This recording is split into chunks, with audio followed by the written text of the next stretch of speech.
Namamaos na ang boses na isigaw ni Celestina, habang tulak-tulak nito ang kariton na puno ng mga bakal bote na naipon niya. Kahit punit-punit at madungis ang mukha ng dalaga, ay hindi maipagkakaila. Nalitaw ang kakinisan ng kutis nito at pagiging makurbang pangangatawan at kagandahan ng muka. "Ay, Celestina, kahit isang gabi lang oh." Ani ng lalaking mataba na may edad na ito. Natatawa at naninindig ang balahibo ni Celestina sa sinabi nito. Bukod sa malaki ang tiyan nito, ay lasinggero pa. "Salamat, Mang Sito, pero may trabaho pa po ako. Sige ho, alis na kami." Mariin niya ang pagtanggi habang panay hagiktik ng dalawang batang kasama niya. "Hala si ate, kursunada lagi ng mga matatanda." "Noong una si Manong Perting, ngayon naman si Mang Sito." Natatawang saad ng pinakabatang si Boknoy. "Oo nga, at baka ang kasunod, si Mang Kolokoy, yung kalbong tuleng." Pilyong segunda naman ng isa na sungki ang ngipin. Tinawanan lamang niya ito at nagpatuloy sa pagtulak sa kariton. Kalaunan ay hininto ni Celestina ang tulak-tulak na kariton at saka ginulo ang buhok ng dalawa. "Kayo talaga? Kung ano-ano na lang napapansin ninyo, masama yan ha?" Naisaway niya sa dalawa. Ngumiti at kapwa natutop ng dalawang bata ang kanilang mga bibig at agad na humingi na rin ng pasensya. "Sensya na po, hindi na mauulit." Ani Boknoy, ang bunso. "Ako rin, sorry po Ate Celestina, hindi na po ako gaganon." Nakangiting saad ni Makoy. Bahagyang natawa si Celestina at muling ipinagpatuloy ang ginagawa. Sa katunayan niya, ay hindi niya naman tunay na kapatid ang dalawang bata dahil nakita niya lang itong paggala-gala sa daan at namamalimos. Dahil sa awa rin ng mga magulang niya, ay kinupkop ang dalawa.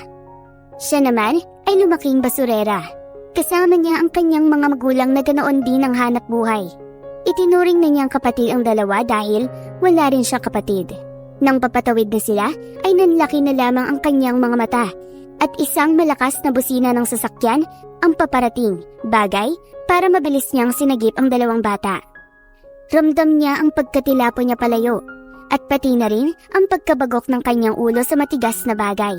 Ang pagdaloy ng mainit na likido sa kanyang muka ang nagkagulo sa mga taong naging saksi. "Ate Celestina! Ate, kumising ka! Tulungan niyo po kami!" Hikbing na isambit ni Makoy habang umiiyak naman si Boknoy at pilit siyang ginigising. Pakiramdam niya ay bigla siyang inantok. Nangihina ang katawan niya at hindi niya magawang ibangon ang sarili. Nang papasara na ang talukap ng mga mata ni Celestina, ay naaninag niya ang mukha ng lalaking sumugod habang nanginginig ito dahil sa takot. Pagmulat ni Celestina sa kanyang mga mata, ay bumungad sa kanya ang hindi pamilyar na napakalawak niyon at napakaganda. Napangiwi siya ng bahagya nang tangkain niyang bumangon. Subalit, may pumigil sa kanyang braso. "Don't move! Sinabi ng doktor na magpahinga ka na muna." Naulinigan niyang wika ng lalaking pamilyar sa kanya ang tinig. Kumunot ang noo niya at may pagtataka niya iyong tinitigan. Ito pala ang lalaking sumagip sa kanya. "Nasaan ako?" Teka, ang mga kapatid ko!" Naitanong niya rito. Tumitig sa kanya ang lalaki at kalaunan ay tumikhim ito. "Okay lang sila. Nasa ibaba at inaalagaan ng mga nurses." Agad na napahawak sa ulo niyang may benda si Celestina. Ramdam niya ang sakit noon. Malinis na rin ang madungis niyang muka. Bagay para mas litaw ang kagandahan niya. Napangiwi siya. Grabe kasi kung makatitig ang lalaki. Para bang tutunawin siya nito. "Hayes! Wala akong pera pang pa-ospital. Mahirap lang kami. Kaya paano ako makakapagbayad nito?" Umarko ang kilay ng lalaki at mariin siya nitong tinitigan. Saglit nitong sinilip ang pambisig relos at saka inilipat sa kanya ang paningin. "Ako ang sasagot ng bills mo. Pati na rin ang mga gamot mo, miss. Heto ang calling card ko. Sa number kong yan katatawag. Mukhang okay ka na kasi." Tinanggap iyon ni Celestina, pero hindi niya alam paano bigkasin ang pangalang nakasaad doon. "Tawagan? Nako, wala akong cellphone. Hindi ko na kailangan yan. Sapat na sa akin na binayaran mo na ang bayarin ko." aniya at ngumiti sa lalaki. Tumikim iyon saka tumango. Nang tumalikod iyon at tuluyang makalabas ay saka pa nakahinga ng maluwag si Celestina. Para kasing sumikip ang puso niya at biglang bumibilis ang pagtibok niyon. Kalaunan din ay dumating ang nana at tatang niya. Kapwa nag-aalala at takot na takot ang mga ito nang mabalitaan nilang nabundol siya. Kahit anong gawin niya ang pag-iingat kapag mamalasin, wala na siyang ibang magagawa. Ayaw pa naman niyang mag-alala ang mga ito. Anak, ayos ka lang ba? Saan na masakit sa'yo? Diyos ko, mamamatay-matay ako sa sobrang takot. Magkasunod-sunod na usisa ng nana niya. Nana, ayos na po ako. Nagalusan lang at saka konting sugat. Hindi naman po malalim ang sugat ko. Dahil sa sinabi niya, ay biglang humagulgol ang nanay niya habang yumakap ito sa kanya. Naiiling na lang din ang tatang niyang nakamasid sa kanilang dalawa. Sa susunod, hindi ka na aalis. Hayaan mo na lang kami ng tatang mo ang maglilibot. Pasensya na anak. Dahil sa kahirapan natin, hindi ko maibigay sa iyong magandang buhay. Ngumilid ang luha at nagsimula ng tumulo ang luha niya. Ayaw na ayaw niya iyong marinig sa nana niya dahil tanggap na niya noon pa man na sadyang pinagkaitan talaga sila ng tadhana. Ayaw niyang magpapakahirap ito para lang maibigay ang kailangan niya. Malaki na siya at kaya niyang magtrabaho. Nana naman, ayos lang po. Kaya nga, ginagawa ko lahat para matulungan ko rin kayo ni tatang. Garalgal ang tinig na aniya. Talaga bang ayos ka anak? Baka may iniinda kang masakit. Nakausap na namin ang taong nakabundol sa'yo. At ayun nga, pumayag naman na babayaran niya ang mga gastusin. At mabuti na lamang at nagkataon na mabuting tao. Mahabang litanya ng tatang niya. Iyon din ang naisip niya. Pasalamat na nga lang talaga siya at mabait na tao ang lalaking iyon. Hindi gaya sa mga nababalita na tinatakbuhan pa ang mga biktima. At dahil hindi naman siya gaanang napinsala, ay kaagad din siyang na-discharge pagkatapos ng proseso. Sa katamtamang laki ng bahay, doon ang tirahan ng dalaga. Makipot ang eskinita, maraming mga bahay at nasa labas ng kanto ay doon tumambay ang mga kilala nilang nakatira sa lugar na iyon. Simula pagkabata ay iyon na ang kinamulatan niyang estilo ng bahay. Kaya hanggang grade 6 lang siya dahil sa kahirapan nila sa buhay. Wala ring tumatanggap sa kanya sa tuwing mamamasukan bilang katulong dahil sa kakulangan niya sa edukasyon. Hala? Tama pala ang balita? Mabuti na lang talaga at sinagip ka pa ng taong nakabundol sa'yo, Celestina. Naulinigan niya ang sinabi ng matabang babaeng kulot ang buhok at may stick na sigarilyo sa bibig nito. Pinagkaguluhan siya ng mga naroon at sanay na siya sa gawain ng mga ito. Ang pagiging usisero at usisera. Oo nga, kaya kailangan na ni Celestina magpahinga. Salamat sa inyo. Malakas ang tinig na ani ng nana niya. Ang dalawang matinis na tinig ang nagpasigla sa kanya. Sina Makoy at Buknoy iyon. At patakbong sumalubong sa kanilang pagdating. Mga anak, tara pumasok na muna tayo sa loob. Sambit ng tatang niya. Sinara ng ama niya ang pintuan at pansin sa mukha nito ang inis sa mga taong osisera. Kahit kailan talaga, walang pagbabago sa lugar na to. Naisatinig nito. Natawa sila sa sinabi ng tatang niya. Hindi nga iyon nasanay. Halos umaga hanggang gabi kung makipagchismisan ang mga iyon. Tang, heto po pala, pinapaabot ni Mamang Pogi. Ang sabi niya, ibigay ko ito sa inyo. Panggastos daw po at para doon sa paninda ni Ate Celestina. Sabi ni Makoy nang iabot ang puting sobre. Nagkatinginan ang mag-asawa at takang-taka. Mas lalong nanlaki ang kanilang mga mata nang makita ang nilalaman niyon. Libo-libong pera iyon na sa tingin nila ay aabot ng 20,000. Natutok ni Aling Donna ang bibig na halos hindi ito makapaniwala. Dahil sa tanang buhay nila ay hindi pa sila nakahawak ng ganoong kalaking pera. Ang laki naman yan, mahal. Baka may kapalit yan, ha? Naku, sinasabi ko sa'yo. Akala ko ba ay nagkausap na kayo? Nagdaduda ang tinig nito. Oo, nagkausap na kami. At malay ko ba na mapagbigay pa lang lalaki iyon? Huwag na lang natin pansinin to. Hayaan mo at baka magkataon magkita kami ulit. Ibabalik ko sa kanya to. Kahit gusto na nilang gamitin iyon, ay hindi magawa ng ama niya. Maprinsipyo kasi ito. At talaga namang may paninindigan, bagay na ikinahanga ni Celestina. Kahit mahirap sila, masaya sila at nagkakaintindihan.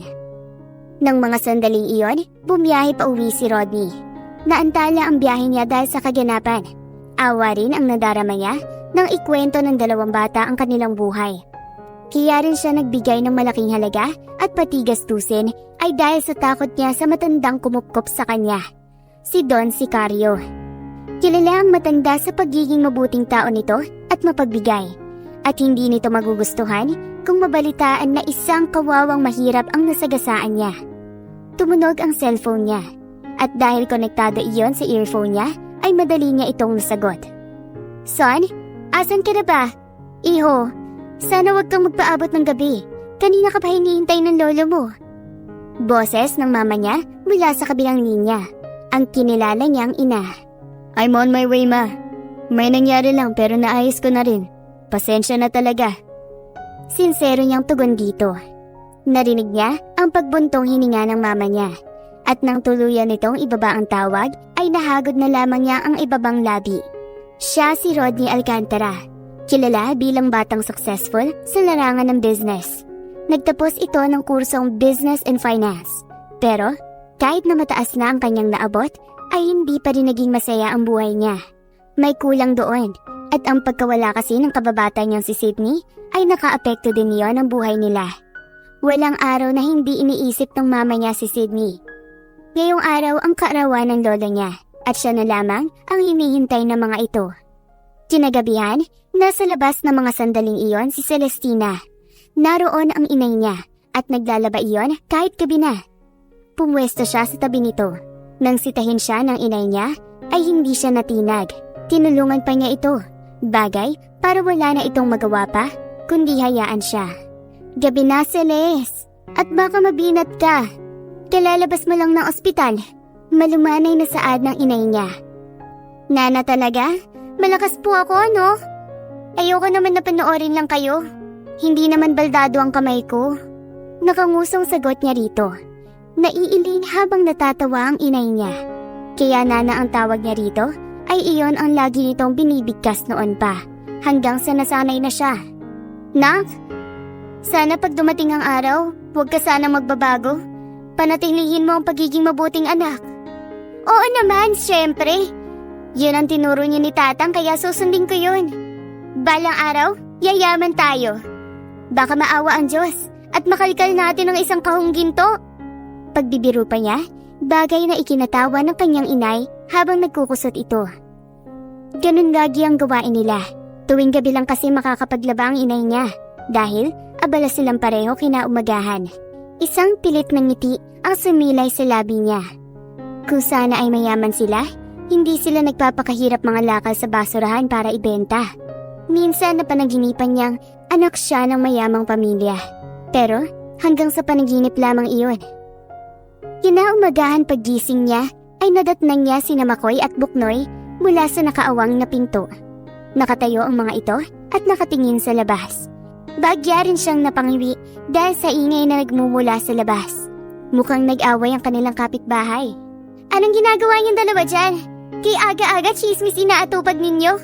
Sita niya sa dalawa. Ate, tingnan mo!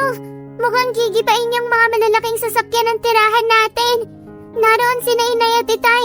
Sumama kanila, Chairman. Sumbong ni Makoy at naiiyak na. Ha? Gulat niyang naisambit at napatakbo sa labas. Halos manginig sa takot ang katawan niya. Nang nagkagulo ang naninirahan sa lugar nila at pilit iyong pinapaalis ng mga kalalakihan. Nakita niyang inay niyang tinulak ng lalaki. Kaya tumakbo siya papalapit rito at sinaklolohan. Umalis na kayo rito. Matagal na kayong pinagbigyan ni Don Sicario, pero titigas na mga ulo ninyo. Singhal sa kanila ng lalaking malaki ang tiyan. Sinamaan niya iyon ng tingin at pinalampas ang masasakit nitong mga salita. Nana, tayo na ho. Huwag na po kayo sumali sa gulo. Awat niya sa inay niya at mabuti na lamang ay sumunod iyon.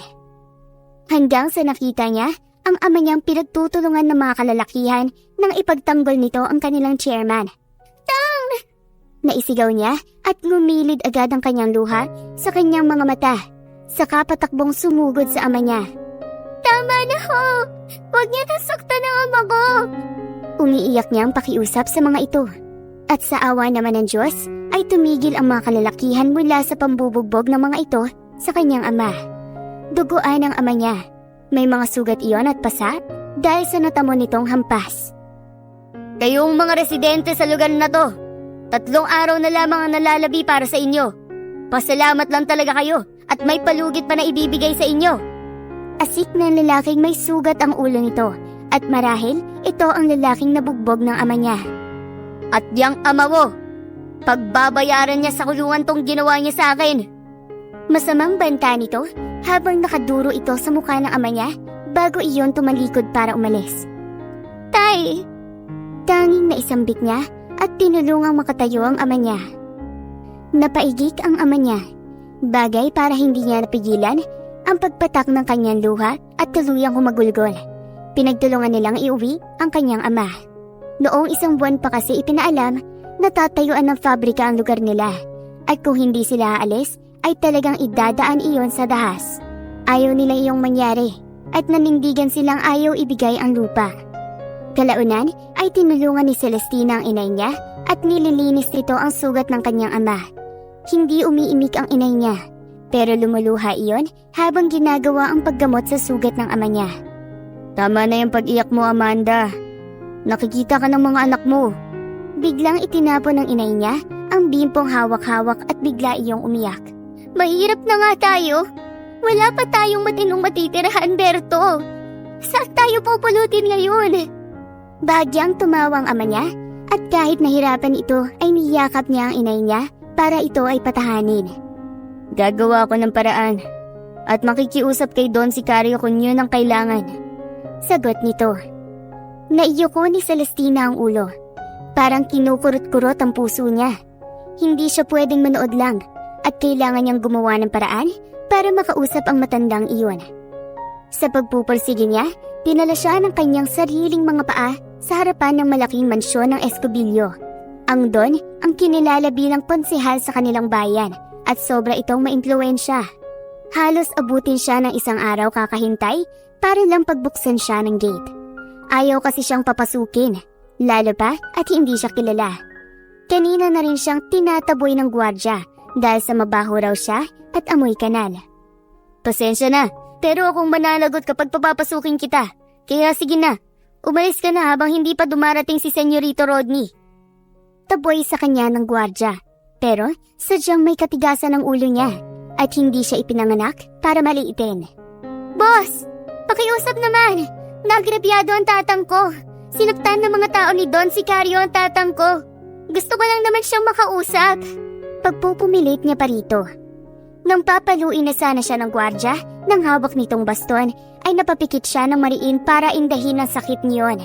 Subalit, malakas na busina ng sasakyan ang nagpatigil doon. Makailang ulit pa iyong bumusina, bagay para mataranta ang gwardya at bahagya siya nitong itinulak palayo. Napasubsob siya sa lupa at sinamaan ng tingin ng gwardyang nagtulak sa kanya. Tumayo siya sa pagbabakasakaling ang matanda ang sakay ng sasakyan na iyon. Subalit, ganoon na lamang ang pagkagulat niya na makita ang lalaking pamilyar sa kanya ang muka. Senyorito, pasensya na, siya kasi. Naputol na ani ng gwardya nang magsalita ang lalaking iyon. Enough! Umalis ka dyan! Igting ang pangang na isaad nito. Hinakbangan siya ng lalaki para tulungan siya at tanungin kung ayos lang ba siya. At nakapagtataka dahil hindi iyon nandiri sa kanya. Bakit ka na pa rito? Paano man natunto ng pamamahay ko, miss? Takang usisa nito sa kanya. Siya naman, nakatulala lang at tila inaaral niya ang kabuuan ng lalaking nagsasalita. Napakaganda kasi ng mukha nito. Artistahin talaga. Miss? Tapik nito sa kanya, bagay para matauhan siya. Kaagad siyang pinamulahan ng muka at napalunok bago nakasagot dito. Gusto kong makausap si Don Sicario. Giniba ng mga tauhan niya ang pamamahay ng mga residente sa lugar namin. At ang tatang ko ang isa sa mga pinagtulungan nilang bugbugin. Sumbong nito, bagay para matigilan ang lalaking kaharap.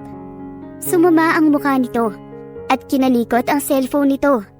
Bahagya itong nagsandali at lumayo sa kanya. At kalaunan ay may kinausap iyon na sa tingin niya ay pinapagalitan iyon ng lalaki. Kalaunan ay bumalik ito at lumapit sa kanyang kinaroroonan. Inalok din siya nito para tumuloy sa loob ng mansyon. Sumilay sa labi ni Celestine ang ngiti at nakaramdam siya ng kaginhawaan. Nang tuluyan siyang makapasok, ay manghang-mangha siya sa mga nakikita at nasisilayan. Inilingan niya rin sa paligid ang paningin. Hanggang sa napakunot noo siya, na para bang nakapunta na siya noon sa lugar na ito. Pero napaka-imposible noon, dahil ni minsan ay hindi pa siya nakatungtong sa mansyon ng Escobillo. Pasensya ka na sa inasal ng gwardya. Hayaan mo, hindi na yun mauulit. Paumanhin sa kanya ng binata. Isang pilit na ngiti ang ibinigay niya rito, hanggang sa sumalubong sa kanila ang isang katulong. Nang mapunta sa kanya ang paningin nito, ay nakita niya iyong nandiri sa kanya. Bigla tuloy siyang nahiya, at oo nga naman pala, hindi maayos ang damit na suot niya. Luma na iyon at may butas pa ang tagiliran. Hi, Celeste! Ang tanga mo naman! Naisaway niya sa sarili nang matapos iyong matitigan. Napakagat labi siya at hiyang-hiya tuloy. Haharap pa naman siya sa matandang iyon. Sigurado siyang lalaitin siya at papahiyain lang. Si Lolo. Usisa ng binata sa katulong, bagay para iangat ni Celestina ang muka at napatitig dito. Sandali! Wag na lang pala. Salamat! Sa susunod na lang, nakakahiya kasi. Pagtanggi niya kaagad. Hindi niya inaasahan na apo pala ito ni Don Sicario. Buong akala niya kasi ay kaya ito naparoon dahil may kailangan iyon. Akma na siyang tatalikod dito, pero mabilis na siya nitong napigilan. At isang boses ng matanda ang naulinigan niya. Tila narinig na niya ang boses na iyon. Bagay para lingunin niya iyon. Isang matandang lalaki. Nakaupo sa digulong na upuan habang tulak-tulak ng babaeng maganda. Magandang araw ho sa inyo. Ako si Celestina Di Magiba. Nauutal na wika niya at biglang kinabahan. Natutok ng ginang ang labi nito, na para bang may nakita iyong kakaiba sa kanya. Ma, gusto niyang makausap si Lolo. Dahil doon sa demolish na ginawa ni Mr. Albert Suarez. Ang binata ang nagpaliwanag, bagay para magkasalubong ang kilay ng matandang nakaupo sa wheelchair. Hindi niya inasahan, pero lumapit sa kanya ang ginang at kung ano-ano na lang ang sinabi nito, na hindi naman niya makuha kung bakit. Sydney? Sydney, anak ko? Ikaw ba yan, anak? Bigla nitong sambit, bagay para matigilan siya, nang bigla siya nitong yakapin. Ha? Hindi po ako si Sydney. Celestina po ang pangalan ko. Naisatinig niya, bagay na ikinahikbi ng ginang. Inawat ng binata ang ginang at pilit iyong pinapakalma. Ma, that's enough! She's not Sydney! Pagalit na winaksi ng ginang ang kamay ng anak nito at galit iyong sinampal. Nararamdaman ko, Rodney. Lukso ng dugo. Siya si Sydney. Alam ko. Look at her pendant. Pagpupumilit nito. Papa, sa akin galing ito. Ako ang gumawa ng disenyo. Patuloy na iyak ng ginang at hinawakan nito ang pendant niyang suot. Hindi niya iyon napaghandaan. Para bang nangulila siya na hindi niya naintindihan ang nadarama. Agad niyang binawi sa ginang ang hawak nitong pag-aari niya at walang paalam na umalis. Pinigilan siya ng lalaki pero winaksi niya ang braso nitong nakahawak. Sir, salamat sa pagpayag pero aalis na po ako. Ngumilid ang luhang aniya. I insist. Iatid kita sa inyo. Gusto ko ring humingi ng tawad dahil sa ginawa ng tauhan ko. Sambit nito, bagay para magkasalubong ang mga kilay niya. Hindi na rin siya umibig nang magpresenta itong ihatid siya. Tahimik ang biyahe. Bagay para tumikhim ang lalaking katabi niya. Nilingon niya ito at kita niya paano iyon ngumiti. I'm Rodney Alcantara. At hindi ako tunay na apo ng Escobillo. You're Celestine, right? Anito, bagay na ikinatango na lang niya. Saan mo nakuha ang pendant mong suot? Alam mo kasi, kagaya niya ng pendant ni Mama. Napanguso si Celestina at mariin na hinaplusan ang suot na pendant. Ibinigay ito sa akin ni Nana. Huwag ka raw iwawala kaya hindi ko na iniiwan at tangkaing hubarin. Baka lang nagkataon na magkapareho kami ng inay mo. Hindi umimik si Rodney. Mariin itong napaisip ng malalim. Nang tumitig ito, napalanok kaagad si Celestina. Sir, ano nga po pala? Doon sa perang ibinigay mo? Hindi namin yan matatanggap. Malaking halaga ang ibinigay mo. No, it's okay. Tulong ko na rin yun sa dalawang mong kapatid. It's my fault. Lasing ako that time. Sinserong tugon ng binata habang nagmamaneho iyon at nakatuon sa daan ang paningin nito. Ay hala, kaya naman pala. Paano na lang pala kung na-deads ako? E di malulungkot ang pamilya ko. Naibulalas bigla ni Celestina. Kalaunan ay natutok nito ang sariling bibig at hindi na makatingin. Sigurado siya na papagalitan siya ng kanyang tatang kapag malaman nito ang kanyang pinaggagawa. Bahagyang natawa ang binata at ngumiti iyon sa kanya. Tanggapin mo na, maliit lang yun. O kung ayaw mo naman, trabahuin mo na lang bilang advance payment na rin. Natulala si Celestina. Magtrabaho ako sa'yo? Usisa niya at ngumiti ng malawak. Tumango ang binata at iyan lamang ang alam nitong paraan para tanggapin ng dalaga ang pera. Sige, sabi mo yan ha. Pero paano? Baka kasi hindi ako papasa. Grade 6 lang kasi ang natapos ko. Itinigil ng binata ang sasakyan nito at saka siyang ninitian. Sa akin ka magtrabaho at ako ang magiging boss mo, okay? Sige na, bumaba ka na. Mariin nitong tugon at utos sa kanya. Hindi nakakilos si Celestina nang tanggalin ng binata ang nakaharang sa katawan niya na kung tawagin ay seatbelt. Pinagbuksan din siya nito ng pintuan, bagay na ikinangiti niya rito ng pilit. Hindi niya pinaalam sa kanyang mga magulang ang kakaibang nangyari sa kanya sa buong araw. At sa pagkakaalam ng mga ito, ay sa center lamang siya nagpunta para magpatingin sa follow-up check-up niya. Nang sumunod na araw, ay hindi na natuloy ang demolition sa lugar nila Celestina. Humingi na rin ng pasensya sa mga tao ang namuno sa pangyayari. Bagay na ikinapagpasalamat ng mga residente doon. Nana! May trabaho na po ako! Bukas po ako magsisimula. Nakangiting paalam niya sa mga ito. Nasa loob ng kusina ang inay niya at ama naman niya ay abala sa pagkumpuni ng sirang electric fan. Wow! Talaga ba ate? Ano pong trabaho mo? Usisa sa kanya ni Boknoy. Sana ate, malaki ang sahod mo para may laruan na kaming bago ni Boknoy. Segunda ni Makoy na noon ay pinaglalaruan ang sira-sira nitong robot. Siyempre, bibilhin ni ate ang mga gusto ninyo at kakain tayo nila tatang at nana ng masasarap na mga ulam. Kapwa nasiyahan ang dalawang bata habang ang tatay niya ay nakangiti iyong nakatingin sa kanya. Maganda yan anak, pagbutihin mo lang. Bilin ng ama niya. Basta anak, mag-iingat ka palagi. Ani ng inay niya. Kumunot ang noo niya. Tila kasi may kakaiba sa mga magulang niya. Mula kasi nang umalis ang tatang niya, noong nakaraang araw ay tumamlay na ito. Maging ang inay niya ay hindi na siya naggagawang titigan, na para bang may inilihim iyon sa kanya. Ayaw niyang bigyan iyon ng pansin at yumakap sa inay niya. Nana, mahal ko po kayo. Kayo ang the best na nanay para sa amin. Walang katulad. Sinseridad ang tinig na aniya. Dahil sa sinabi niya, ay ngumiti sa kanya ang inay niya at niyakap siya nito pabalik. Pumasok bilang kasambahay si Celestina at doon din mismo sa mansyon ng Escobillo. Sinseridad na humingi rin sa kanya ang ina ni Rodney ng tawad dahil sa inasta nito noong nakaraan. Naging maayos at maganda ang pagtrato sa kanya. Maging ang matandang lalaki na si Don Sicario ay nakasundo niya. Siya na rin ang nag-aalaga rito. Napabilib mo ako.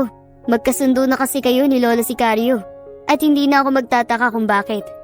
Ani Rodney nang kausapin siya nito. Nginitian niya ito at saka inabot niya rito ang basket. Nasa ilalim sila ng malaking punong mangga dahil inutusan siya ng matanda na mamitas sa mga bunga nito. Mabait kasi siya sa akin, kaya maswerte ka dahil isang Don Sicario ang umampon sa'yo.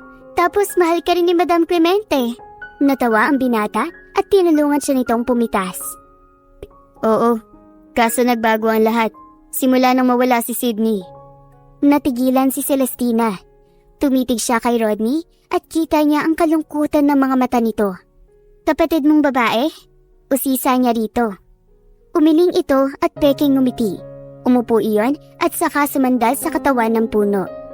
Hindi. Siya ang batang babaeng pinangakuan ko ng kasal noon. Magkasabay kami lagi. At halos lahat ng gusto niya ginagawa ko. Pero dahil sa insidente, nawala siya at hindi na namin makita pa. Natutop ni Celestina ang bibig. Subalit, nginitian siya ng binata at inutusan siya nitong maupo para makapagpahinga sandali. Kaya ka siguro na pagkamala ni Mama dahil marami kayong pagkakatulad ni Sydney. Natawa ang anito. Mariin naman iyon tinutulan ni Celestina at akmang tatayo ay mabilis na siyang napigilan ng binata. Napabalik siya sa kinauupuan at nanlaki na lamang ang kanyang singkit na mga mata nang ilapit ni Rodney sa kanya ang mukha nito. Napalunok siya at pinanlamig ng katawan. Bigla siyang kinabahan. Kakaiba iyon at hindi niya maintindihan kung ano. May nobyo ka na ba, Celestina? Tila ng init ang puso ni Celestina. Umaapoy iyon na para bang bumibilis sa pagtibok. Celes, may nobyo ka na ba? Pag-uulit ni Rodney, bagay na ikinailing niya. Wala no? Aniya at mahina iyong itinulak sa dibdib. Subalit, mabilis na hinuli ng binata ang kamay niya para hawakan iyon. Sinubukan pa niya iyong bawiin pero masyadong mahigpit ang pagkakahawak nito. Sumilay din sa labi ng binata ang pilyo nitong ngiti. Aray ko naman! Yung kamay ko! Wala ka bang balak bitawan yan? Nakasimangot niyang asik dito. Hindi sumagot si Rodney.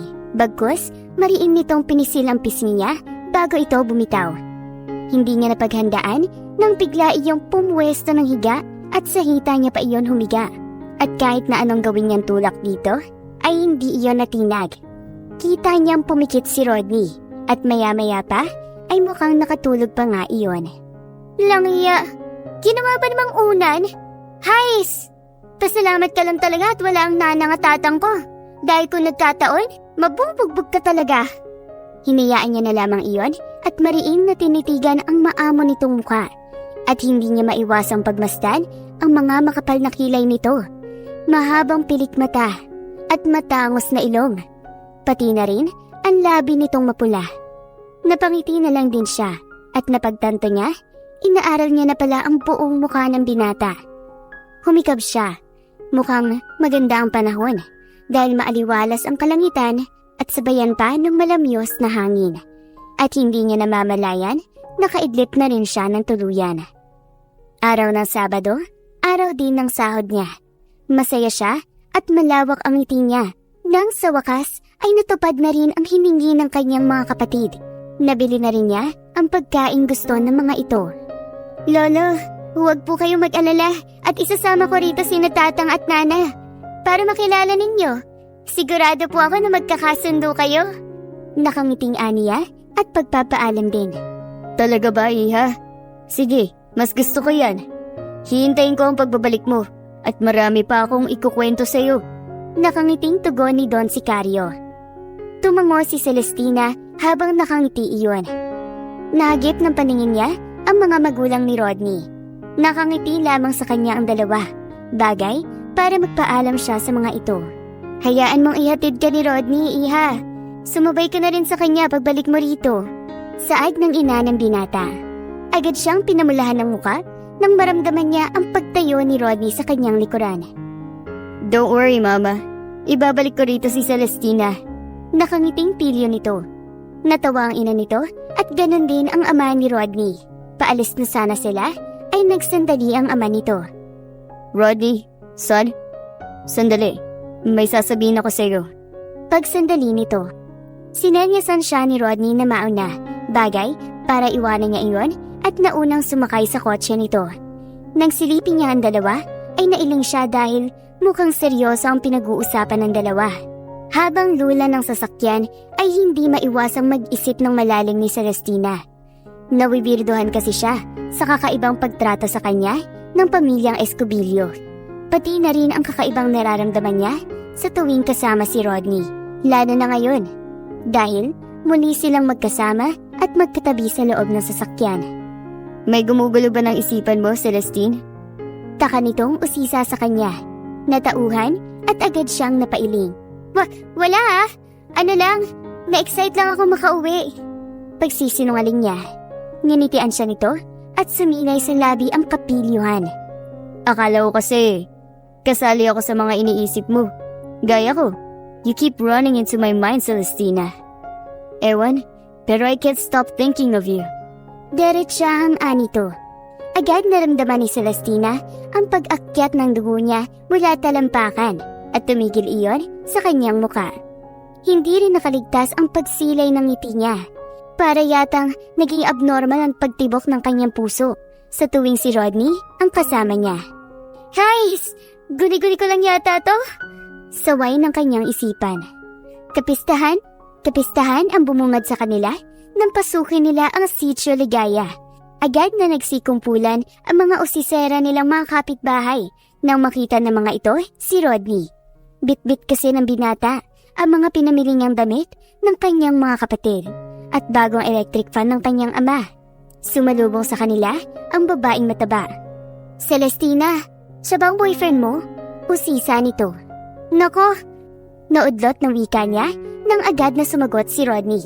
Mabilis din siya nitong hinila sa tabi nito para hawakan ang kamay niya. Yes po, I'm Rodney Alcantara. Nagagalak akong makilala kayo. Sagot nito. Napaawang ang bibig at hindi magawang makapagsalita ni Celestina. Halos himatayin din siya nang kindatan siya nito at humalik ito sa kanyang pisngi.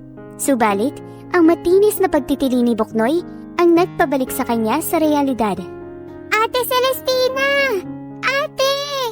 Sambit nito at bakas sa muka ang labis na tuwa.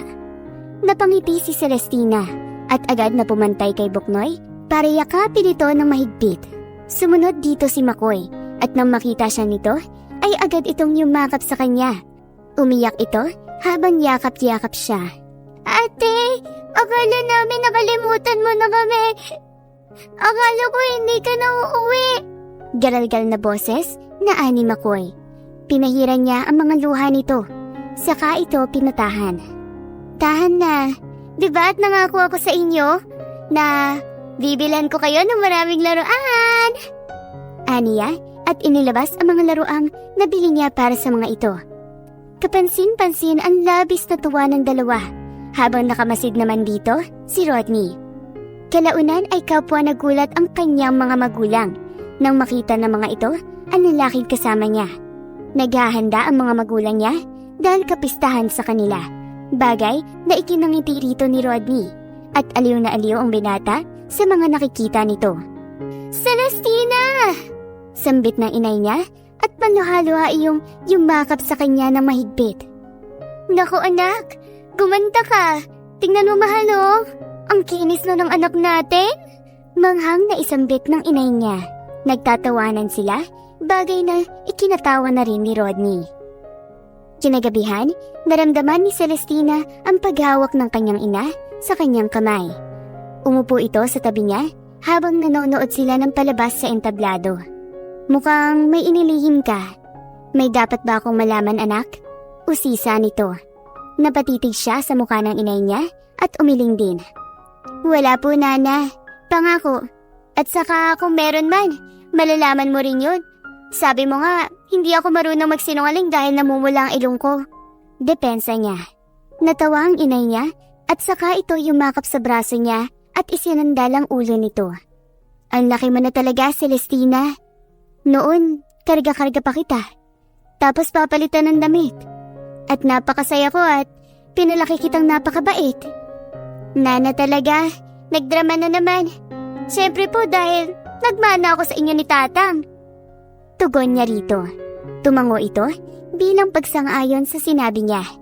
Bumantong hininga iyon, saka tumitig sa kanyang mga mata. Iyong Rodney, mabait siya. Gusto ko siya para sa'yo. Tignan mo nga oh.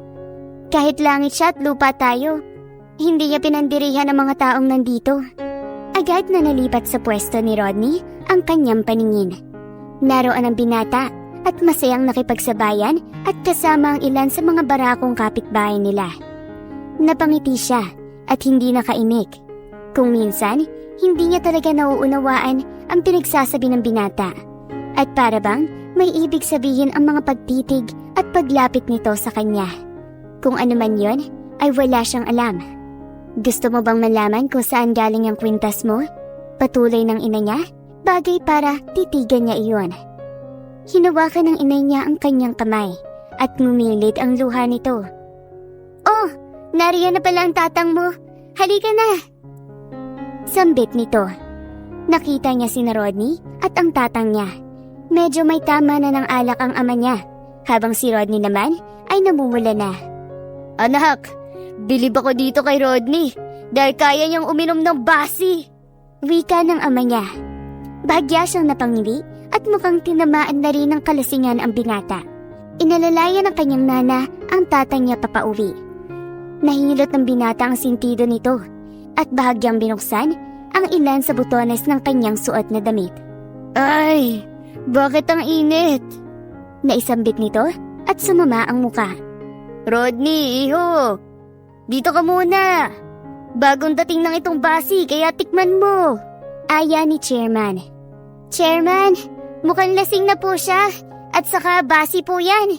Baka hindi niya kaya... Nahintong sambit niya nang itapat ni Rodney sa bibig niya ang daliri nito. Kaya ko. Isang tagay na lang. Uuwi na tayo. Hinayaan niya iyon habang nilalagok nito ang iniinom nilang nakakalasing na inumin. Napangiwi si Celestina. Halos masira ang muka ng mga lalaking kainuman ni Chairman sa tuwing naklakin ng alak na iyon. Sobrang tapang niyon na pati si Rodney ay tinamaan din. Panay pagsusuka nito na animoy mawalan na ito ng ulirat. Pauwi na sila sa bahay nila nang makaramdam ng panghihilo ang binata. Todo hagod naman sa likod nito si Celestina. Napatakip sa ilong niya si Celestina at tila siya na rin ang masuka sa nakikita niya. Ayan kasi! Akala mo naman sanay no? Asik niya sa bisita. Ano, ayos ka lang? Kaya mo ba? Usisa niya at kantodo hagod niya sa likuran nito para maibsan lamang niyon ang kaginhawaan. Namumungay ang mga matang tumitig sa kanya si Rodney. Pinagpapawisan na rin ito at sapilitang hinubad ang damit. Mahina siyang napatili nang bigla iyong bumagsak at hindi na makabangon muli. Nanginginig ang kamay ay pinilit niya iyong ginigising at pinapatayo. Subalit, napakabigat nito. Diyos ko naman! Bakit ka pa kasi uminom kung hindi mo naman pala kaya? Kantodong pagtatalak niya rito. Mabuti na lamang ay dumaan sa gawin nila ang dalawang tanod at sinamahan sila pauwi. At ito na ang umalalay kay Rodney. Tulog na ang mga magulang niya nang makauwi sila ni Rodney.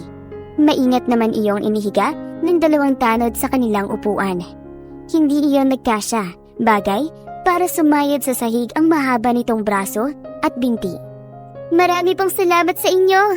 Pagpapasalamat niya sa dalawa. Sige, walang anuman. Alis na kami, Celestina. Paalam sa kanya ng lalaki bago iyon lumabas at sumunod naman ang kasama nito. Napangiwi iyon at nahilot-hilot ang braso. Napangiti si Celestina at malamang sumakit ang katawan ng dalawa dahil sa kabigatan ni Rodney. Nang lingunin niya ang binata ay umuungol iyon na para bang may iniindang sakit. Bagay para nagmadaling magpainit ng tubig si Celestina. Pagbalik nito ay isang maligamgam na tubig ang ipinampunas niya sa mukha ng binata. Dilat na dilat ang mga mata niyang hinubaran ito ng damit. Kitang-kita niya ang mga malalaking muscles nito. May pag-iingat niya ring pinunasan ng basang bimpo ang leeg nito papuntang dibdib. Napalunok siya sa ginawa. Noon pa lang kasi siya nakakita ng ganoong kagandang katawan. Parang ang sarap pisil-pisilin. Maghulas dili ka, Celestina. Papatayin ka talaga ng nanang mo, tatang. Naisaway niya sa sarili at agad na tumigil sa ginagawa. Nang paalis na siya, ay bahagya siyang napatigil ng agad na hinawakan ng binata ang pusuhan niya at hinatak siya nito. Sa ginawa ng binata ay bumagsak siya sa ibabaw nito. Mas lalong nanlaki ang mga mata niya nang maglapat ang kanilang mga labi. Hanggang sa unti-unting nagmulat ng mata ang binata at tumitig iyon direkta sa kanyang mga mata. Nang ilayo niya ang muka, ay humigpit ang pagyakap nito sa kanya at inangkin ni Rodney ang labi niya. Tumigil lamang iyon nang hampasin niya ito sa dibdib at tumitig iyon sa kanya na para bang nagmamakaawa. Darn! I can't control myself, Celestina. Ang init ng katawan ko. Ungol nito at bumangon. Gulat na napalayo mula sa binata si Celestina. Bigla itong natakot na baka gawan siya nito ng masama. Jeez! I'm sorry. Kailangan ko makaligo. Please, help me. Aligaga nitong pakiusap. Natauhan si Celestina at naituro kay Rodney ang banyo nila. Noon niya lang napagtanto na epekto yata iyon ng alak. Kinabukasan, pagmulat ni Rodney sa kanyang mga mata, ay ramdam niya ang pananakit ng kanyang ulo. Wala si Celestina nang ilingan niya ang paningin. Bagya niyang nahilot ang gitnang noo at mabuti na lamang kagabi ay nakapagpigil pa siya. Alam niya ang ginagawa niya, pero sadyang malakas lang ang tama ng alak na iyon. Kuya Rodney, ang sabi ni Inay, kapag gising ka na raw, lumabas ka na para makapagkape at mawala ang pananakit ng ulo mo. Saad ng batang lalaking sa pagkakatanda niya ay Boknoy ang pangalan. Bumaba siya at napagtanto niyang nakapagpalit na rin pala siya ng damit. Sige, salamat. Tanging tugon niya, kaya kumaripas ng takbo palabas ang bata. Nadatnan niya sa kusina ang mag-asawa at wala roon si Celestina. Halika iho, inumin mo itong ginawa kong tsaa para sa hangover. Wala si Celestina at may inutos ako sa kanya. Naupo siya agad at tipid na ngumiti sa mga ito. Tahimik lang ding nagkakape ang ama ng dalaga nang tignan niya iyon. At iyon din ang pagkakataon na ilahad niya sa mga ito ang kailangan niya kung bakit siya naparito at sumama kay Celestina. Kapwa hindi makaimik ang mag-asawa at makikita sa mga mata ng mga ito ang labis na kalungkutan. Sina Makoy at Boknoy pinalabas ni Aling Amanda para makapaglaro. At naiwan silang tatlo at isang masinsinang pag-uusap ang pinag-usapan nila. Hindi ko tunay na anak si Celestina, pero anak na ang turing ko sa kanya. Bakit naman kung kailan mahal na mahal ko na, doon naman babawiin? Iyak na ani Aling Amanda. Simula noong bata pa siya, ako nag-alaga dyan. Pero anong laban ko naman sa totoong pamilya niya? Ang sakit na kasi. Gumaralgal at yumugyog ang balikat nitong sabi habang palakad-lakad at inilabas ang hinanakit. Huwag po kayo mag-alala. Ang sabi ni Lolo, hindi niya kayo pababayaan. Hahayaan niyo lang si Celestina na makapiling nila. Paliwanag niya, pero tanging pag-iyak na lamang ang nagawa ni Aling Amanda. Hindi na rin nakakibo ang tumatayo nitong ama, pero halata sa mukha nito ang kalungkutan. Niyakap nito ang asawa para patahanin ito. Sinabi ko na sa iyo na maging handa tayo kapag darating ang araw na babawiin ng totoong magulang niya si Celestina. Hindi ba? Huwag ka mag-alala, mahal. Pinalaki naman natin na mabait at magalang sa kapwa niya ang anak natin. Hindi na nakakibo pa si Rodney nang marinig iyon. Awa ang nandarama niya para sa mag-asawa. At kung tutuusin ay napakaswerte nga ni Celestina dahil mga mabubuting tao ang nagpalaki sa kanya. Tang, ano bang pinagsasabi ninyo? Naulinigan niyang boses ni Celestina. Naroon iyon sa bukana ng pinto at nakatingin sa kanila. Ngumilid ang mga luha nito habang nagpalit-palit sa kanila ang kanyang tingin. Celestina! Anak! Umiiyak na sambit ni Aling Amanda nang hawakan nito ang kamay ng dalaga. Napayuko si Rodney at tila hindi niya maatim na tumitig. Nana, ano? Ano po ba ang dapat kong marinig? Lumuluhang ani Celestina. Nak, patawarin mo ang nanang. Kaya ko lang naman naitago sa iyo dahil ayoko lumayo ang loob mo sa amin ng tatang mo. Mahal na mahal ka namin. Umiling si Celestina at saka ito nagpunas ng mga mata at yumakap ito ng buong higpit sa nanang niya. Nanang naman eh, hindi po ako ampon. Anak niyo ako ni tatang. Hagulgol nito.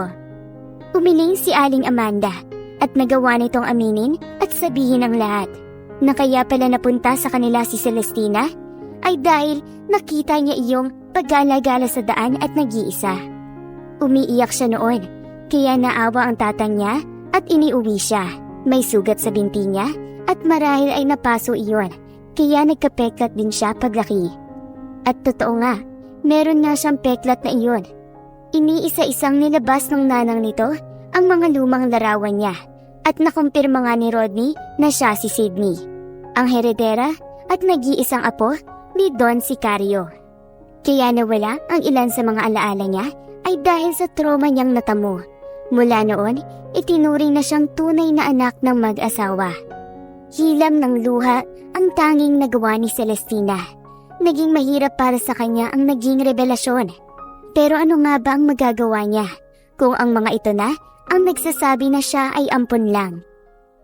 Nang isinama siya pabalik ni Rodney sa mansyon ng Escobillo, ay ramdam na ramdam niya ang kalungkutan at hindi siya masaya.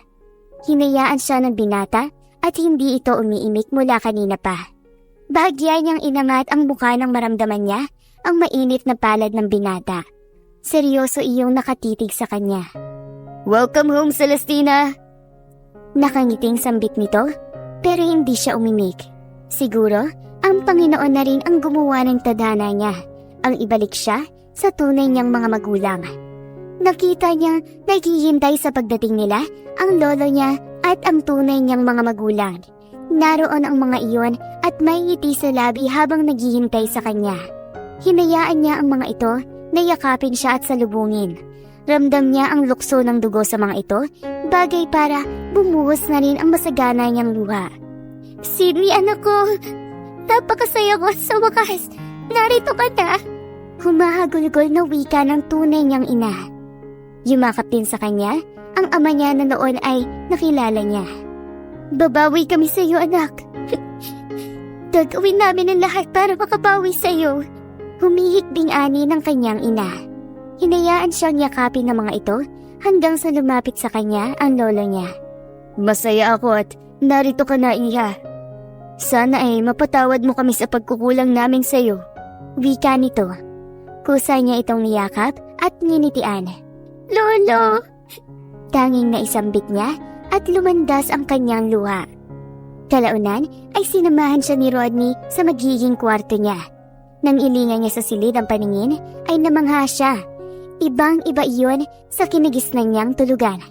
Napabuntong hininga siya nang lapitan siya ni Rodney. "Kung may kailangan ka, puntahan mo lang ako sa library. Naroon yun sa isang sulok katabi nito. Yun ang kwarto ko." Saad ng binata, bagay na ikinatango niya rito. Nang papalis na ito, ay agad niya iyong pinigilan. "Pwede bang kausapin mo si Lolo na kung pwede, papuntahin ko ang pamilyang kinalakihan ko? Gusto kong makita sina McCoy at Buknoy." Tumikim si Rodney nang umilid na naman sa mga mata niya ang luha. Humakbang siya papalapit rito para punasan ang luha niya. "Don't worry, sasabihin ko," pangako nito sa kanya. Tanging pagtamo ang itinugon niya sa binata at hinayaan na iyong lumabas sa silid niya. Nilaro-laro niya ang sariling daliri at napabuga na lamang ng hangin. Pabagsak siyang humiga sa mahabang higaan hanggang sa lumawak ang ngiti niya. "Ang lambot! Magugustuhan to ni na McCoy at Buknoy!" Naisatinig niya at lumundag-lundag sa ibabaw nito. Natatawa siya hanggang sa natigil siya nang bumukas ang pinto ng kanyang silid. Natutop ng kanyang ina ang bibig nito at nanlaki ang mga matang tumitig sa kanya. "My dear! Mauhulog ka dyan!" Saway nito at kalaunan ay natawa. "You're such a lovely lady. Halika, lumapit ka kay mommy. Sige na." Malumanay ang tinig nitong sambit at pag-aalala ang napuna niya rito. "Pasensya na po, aayusin ko na po." Paghingi niya rito ng pasensya. Mabilis na pinigilan siya ng inay niya at mariin nitong hinagilap ang kamay niya at hinawakan ang mga iyon. "Tanda ko pa. Gusto mong hawak-hawakan ko ang mga daliri mo noon hanggang sa makatulog ka." Napangiti siya at iyon nga ang nakasanayan niyang gawin sa kanya ng nanang niya. Pero ayaw naman niyang sumama ang loob ng tunay niyang ina. Nang iabot nito sa kanya, ang isusuot niyang pajama ay bukal sa loob niya iyong tinanggap.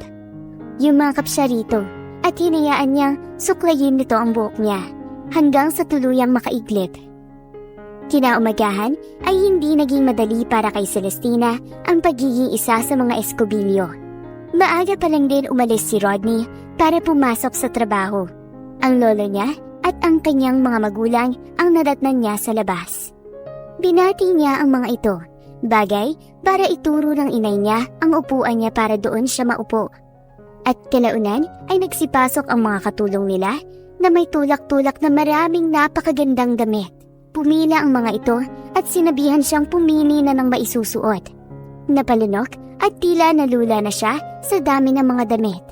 Sa'yo lahat ng yan, anak. Gusto kong lahat ng yan ay gagamitin mo. At saka meron pa. Halika, samahan mo ako. Nakangiti nitong sambit at hinawakan ang kamay niya. Sa isang silid sila nagtungo. Kusa iyong bubukas, bagay na ikinamangha niya. Nanlaki ang mga mata niya dahil sa mga bumungad. Isa iyong silid na puro mga mamahaling sapatos, mga bags at mga alahas. At ang lahat ng mga bagay na yun ay pag-aari niya. Napalunok siya at para bang nauhaw siyang bigla. Paano niya gagamitin ang mga ito kung hindi naman niya hilig? Napangiri siya at hindi agad nakainig. You can have it all, Celestina. Lahat ng kayamanan namin ng daddy mo ay mamanahin mo. Naisaad ng ina niya. Namilog ang kanyang mga mata at hindi makapaniwala. Paano po kayo nakakasigurado na ako ang anak ninyo? Parang hindi ko po kaya. Isa pa po, kulang ako sa edukasyon at ngumilid ang luhang sambit niya. Bagay para yakapin siya ng inay niya. Hindi pa ba sapat ang marka mo sa batok at ang kwintas na galing sa akin? Kahit hindi mo sabihin, may marka ka rin sa puwet, tugon ng kanyang ina. Nanlaki ang kanyang mga mata at hindi nakainig. At totoo nga, meron nga siyang marka. Pinamalahan siya ng muka at tanging paghagikik na lamang ang nagawa niya. Dumating ang linggo hanggang sa sumapit ang buwan. Unti-unti na rin siyang nasasanay. Maging ang estilo ng pamamaraan ng mga magulang niya ay nagawa niyang sundin. Noong una ay nahirapan pa siya. Itinuro ng mami niya ang pagkilos ng mahinhin, formal at pati na rin ang pagsusuot ng mga kaaya-ayang pananamit. Pagdating naman sa pag-aaral at pagbabasa ay naroon si Rodney. Nang mga sandaling iyon, habang abala sa ginagawa nito ang binata, ay tumabi siya rito at nakikinood. Mabilis na itiniklop ng binata ang laptop nito at saka siya nito pinitik ng mahina sa kanyang noo. Aray naman! Bakit ayaw mong makita ko nasa loob niyan? May tinatago ka siguro sa akin. Nakangusong aniya. Umarko ang kilay at hinarap siya ng binata. Nag-cross arms iyon at mariin siyang tinitigan. Gusto mo ba talaga makita? Baka magsisi ka. Anito na may halong kapilyuhan. Nangamatis ang mukha niya at napilitan umiling at saka itiniklop niya ang bibig nang ilapit ni Rodney ang mukha nito. Nakatakda ang kasal nila ng binata dahil iyon ang kagustuhan ng lolo niya at ang daddy niya. Naalala niya noon, pinangakuan siya ni Rodney kapag makapagtapos na ito sa pag-aaral. Hindi siya tutol doon. Isa pa, tiwala siya kay Rodney. Malaki ang tiwala niya rito kaya hindi siya tumutol sa hiniling ng lolo niya. Agad na sumeryoso ang mukha ng binata at napatitig ito sa kanyang mga mata. Kitang-kita paano ito lumunok. May gagawin pa pala ako? Aniya, para iiwas ang sarili dahil hindi na niya kayang makipagtitigan dito. Lumakas ang tibok ng puso niya, lalo nang haplasin nito ang mukha niya. Hindi siya nakakibo nang hagkan siya nito at bigla siyang yakapin nito. Celestina, matagal ko nang gustong gawin to. Ang makasama ka ng matagal. I'm sorry kung sa panahon na malungkot ka at umiiyak, wala ako sa tabi mo. Ngumilid kaagad ang luha ni Celestina. Paano nga bang hindi siya mahuhulog ng husto kay Rodney? Napaka-gentleman nito. Lahat na yata ng katangian na gusto niya sa isang lalaki ay nasa kanya na. Ano ba yan? Ang drama mo? Hindi naman ako malungkot. Nakangusong aniya. Gumanti siya ng yakap dito at napangiti rin. Thank you. Dahil sa'yo, nakilala ko sina mom and dad. Ginulo ni Rodney ang tuktok ng buhok niya at kusa nitong kinalas ang sarili. Tumayo ito at bigla siyang binuhat.